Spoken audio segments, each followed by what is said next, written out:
Good day, everyone. So, my name is Menaga Vesudevan. So, I'm a lecturer from INTI International University.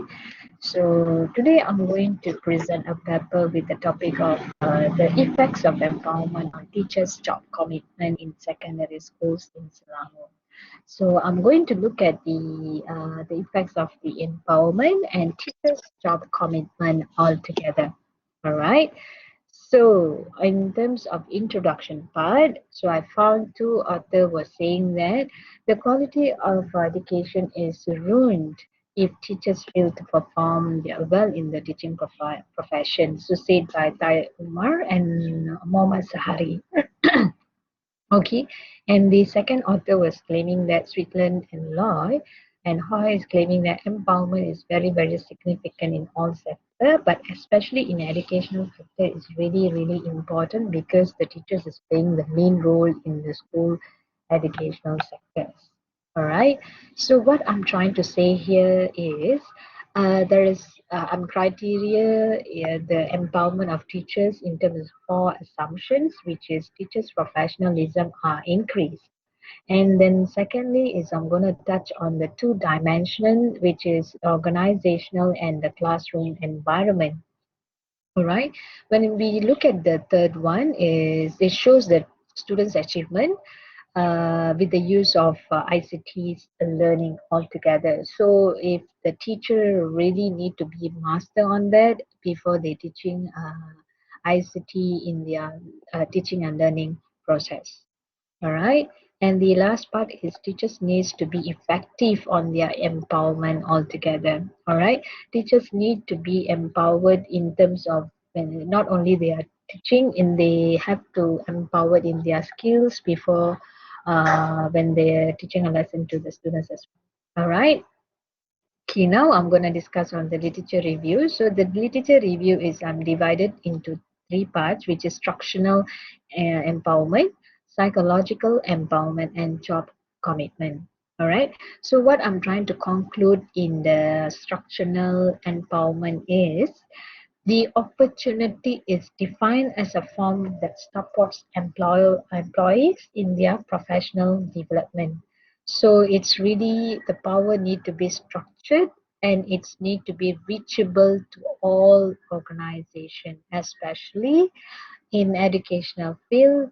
The structural of empowerment need to be structured well before they are teaching, uh, before they start in teaching profession, right?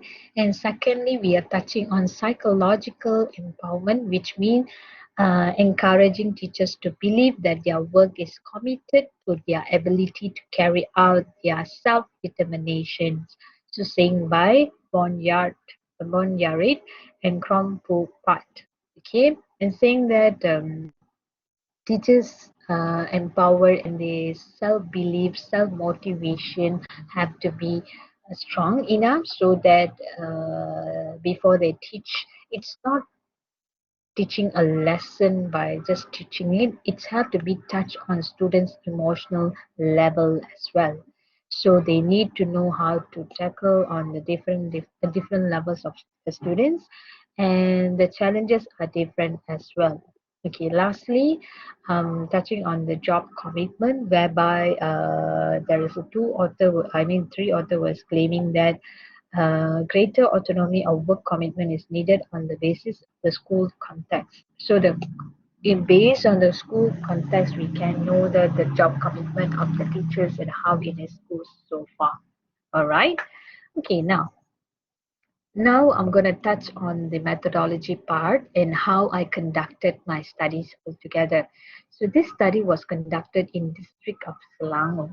So the sample size of Selangor, the study is teachers in Selangor, all right, secondary school teacher in Selangor. So number of secondary schools that I found in Selangor is 220. So what I try to do is through the 220, I try to try to involve the studies. It's only 140 schools. This samples, that's the sample size, was suggested in Karachi, Morgan in 1970s. Even your sample size is quite bigger, and the limited, not too less and not too high, sample size can be taken. All right, so the only focus is mine is 140 schools in Selangor altogether. All right, next I'm going to um, explain on the findings and analysis part where I found in this particular secondary schools. Okay, in the demographic background, there is a high percentage in the female, which is 56%. Females teachers are higher than the males. And next on the age part is most of them is in between 30s age. And most of the teachers have experienced more than 5 years as well. And the most of the lecturers, most of the teachers have a higher education qualification, which means in a degree level. All right, and they have experience in the current schools is 4 to 6 years. Okay, the total is 67% point 67.50% percentage. Okay, all right, the number is quite high, and most of the teachers have more experience in the teaching profession. Okay, next I'm gonna look at the extent of empowerment. Okay, I found there is four factors, four elements that shows the highest mean score, which means the first part is self-belief in empowering students. So when the teacher have the empowerment, they will be boosting their empowers towards to the students. So the mean shows is 2.02. And the second part is goes to participation development. So what type of development is more towards empowerment based? It shows 1.99 percentage, followed by freedom in schedule decision. So when it's come to teachers have the empowerment to choose the proper timeline of schedule decision as well. Okay, which shows 1.98. And finally, training teachers in basic skills. So training is a must to boost their empowerment for the teachers, which most of the teachers suggested on that, agreed on that as well. The mean shows 1.94. Now we're gonna look at the extent of job commitment. So same, I found the highest mean score in the four items, which mean the highest mean score is lower teacher is turnover. So when the job commitment is satisfied and they comfortable with what they are doing it, so the number of turnover is very less. So I can see the mean score is quite high, which is 2.35.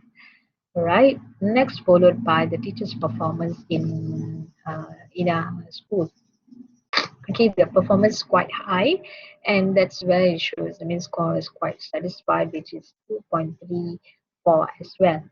And next is minimal teachers as absenteeism. So there's no, not to say no, there is a minimal type of teachers absenteeism in school when they having a work. There, if let's say unavoidable circumstances, still there is a plan for it. Okay, this is one that I collected information from the teachers in secondary schools. And lastly, teachers consult each other. So means they getting information. If let's say they are not expert in certain area, they get they try to consult with those who are expert to make sure the job done with the objective. Okay, so the mean score shows 2.22. All right.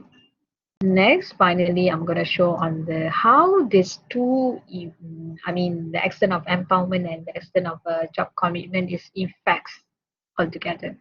So when you can see here, the empowerment was significantly linked to teachers' job commitment, which shows that 0.396 point, which shows that the p value is quite lesser. All right, and then moreover, there was a strong and positively significant correlation between the two variables, between the empowerment and the job commitment altogether. All right, and yeah, it's like showing that the p value is quite the 0.05 is quite higher than the p value.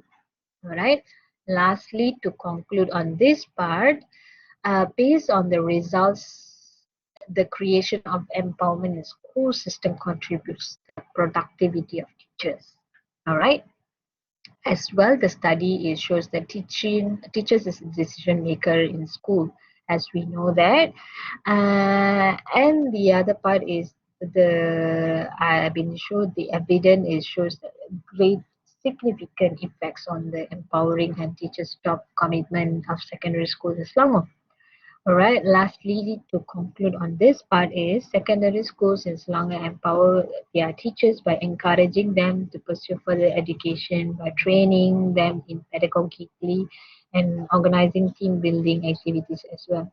So empowerment, when you are talking about when you are talking about empowerment, is huge uh, element. So when to empower that, to make sure it's everything is done, so teachers shows the biggest role in the school. So the empowerment needs to start with the teacher so that it can be the objective of the lesson, the objective of whatever the goals can be achieved by the teacher altogether.